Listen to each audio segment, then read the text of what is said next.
Le Grand Conflit, une étude sous la direction de Mark Finlay est présentée dans L'aventure dans la parole avec Henrietta et Ronnie. avec la contribution musicale de Robert G. Nous sommes enchantés de vous souhaiter la bienvenue en vous accueillant sur votre chaîne pour les réflexions de cette semaine. Que Jésus-Christ soit notre guide. Que le Saint-Esprit nous instruise et nous rende forts alors que nous nous arrêtons sur ce grand thème tout au long de ce trimestre. Si l'on vous demandait quel est le thème central qui traverse toute la Bible, que répondriez-vous? Jésus? Le plan du salut? La quoi? Les trois réponses seraient vraies, bien sûr. Mais ces trois sujets importants s'inscrivent dans le cadre d'un thème encore plus global. Le grand conflit. Ce thème est omniprésent dans la Bible, du livre de la Genèse. À celui de l'Apocalypse. Le grand conflit avait commencé dans le ciel avec la rébellion de Lucifer contre Dieu. La question de l'amour de Dieu se trouve au cœur de ce conflit cosmique. Dieu est-il pleinement aimant? A-t-il en vue l'intérêt supérieur de ses créatures? Ou est-ce un dictateur autoritaire qui ne veut que son propre intérêt? Les séries de ce trimestre retracent l'histoire du monde du point de vue de Dieu, tel que la prophétie le révèle, de l'époque de Christ, à travers les siècles, jusqu'à nos jours et au-delà. La nature même de Dieu est l'amour, et par conséquent, tous ses actes sont empreints d'amour, même si ce fait n'est pas toujours évident pour les êtres humains ou même les anges. L'amour de Dieu se révèle progressivement au fur et à mesure que se déroule le grand conflit, et c'est à travers la croix que nous voyons plus clairement sa hauteur et sa profondeur. Au calvaire, l'amour de Dieu s'est manifesté devant l'univers entier lorsque Christ a donné sa vie pour racheter l'humanité, assurant ainsi la défaite finale de Satan. Toutefois, le combat fait rage. Satan avait essayé de détruire Jésus sur la croix, et à travers les siècles, nous le voyons essayer de détruire le peuple de Dieu. Bien que Satan ait vicieusement persécuté l'Église de Christ et massacré des millions de personnes, Dieu a toujours été présent auprès de son peuple et ne l'abandonnera jamais. Ce trimestre retrace les principaux développements du grand conflit en commençant par la rébellion dans le ciel. Nous explorerons les questions centrales du conflit entre Christ et Satan. Nous verrons le courage indomptable des Vaudois en dépit des persécutions féroces et la détermination des réformateurs à suivre la vérité biblique même face à la torture, aux chaînes et aux bûchers et aux martyrs. Commentant la foi de ces géants spirituels, l'écrivain Ellen G. White déclare « Les Écritures étaient leur autorité, et c'est par elles qu'ils éprouvaient toutes les doctrines et toutes les prétentions.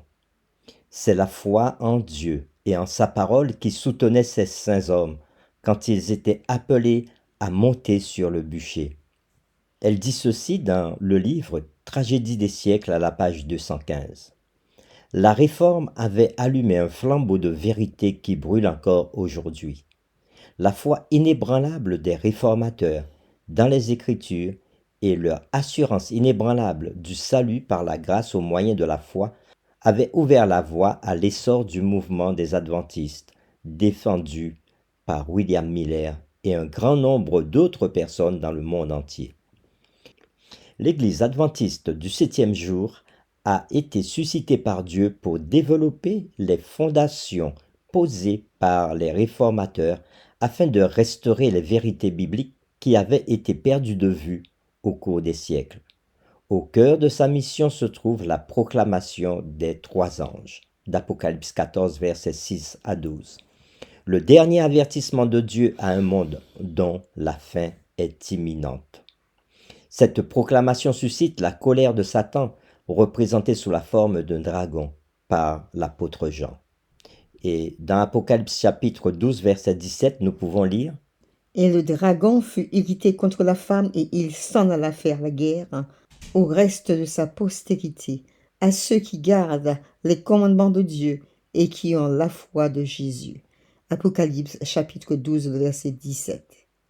Nous étudierons également les événements finaux du grand conflit, y compris le triomphe de l'amour de Dieu sur toutes les principautés et puissances de l'enfer qui introduit la création de nouveaux cieux et d'une nouvelle terre. Bien que la base des séries de ce trimestre soit la Bible, nous utiliserons le livre La tragédie des siècles d'Ellen White comme cadre thématique pour l'étude de ce vaste sujet. Et aujourd'hui commence la série numéro 1 qui va du samedi 30 mars au vendredi 5 avril 2024 et qui a pour titre « La guerre derrière toutes les guerres ». Les lectures de la semaine concernent les chapitres suivants. Apocalypse chapitre 12 versets 7 à 9, Ézéchiel 28 versets 12 à 15, Ésaïe 14 versets 12 à 14, Genèse 3 verset 15 et Jean chapitre 17 versets 24 à 26. Le texte à mémoriser de cette semaine que nous vous invitons à dire avec nous se trouve dans Apocalypse chapitre 12 les versets 7 et 8. Et il y eut guerre dans le ciel. Michel et ses anges combattirent contre le dragon. Et le dragon et ses anges combattirent, mais ils ne furent pas les plus forts, et leur place ne fut pas trouvée dans le ciel. Nous vous invitons à le redire avec nous. Apocalypse chapitre 12, les versets 7 et 8. Et il y eut guerre dans le ciel. Michel et ses anges combattirent contre le dragon, et le dragon et ses anges combattirent, mais ils ne furent pas les plus forts, et leur place ne fut plus trouvée dans le ciel. Dans la série de cette semaine, nous explorerons le conflit séculaire entre le bien et le mal. En commençant par la rébellion de Lucifer dans le ciel, nous examinerons l'origine du mal et la patience de Dieu face au problème du péché. Dieu est plein d'amour merveilleux. L'amour forme l'essence même de sa nature. Toutes ses œuvres sont imbues d'amour. L'amour ne peut jamais être contraint, forcé ou imposé par la loi.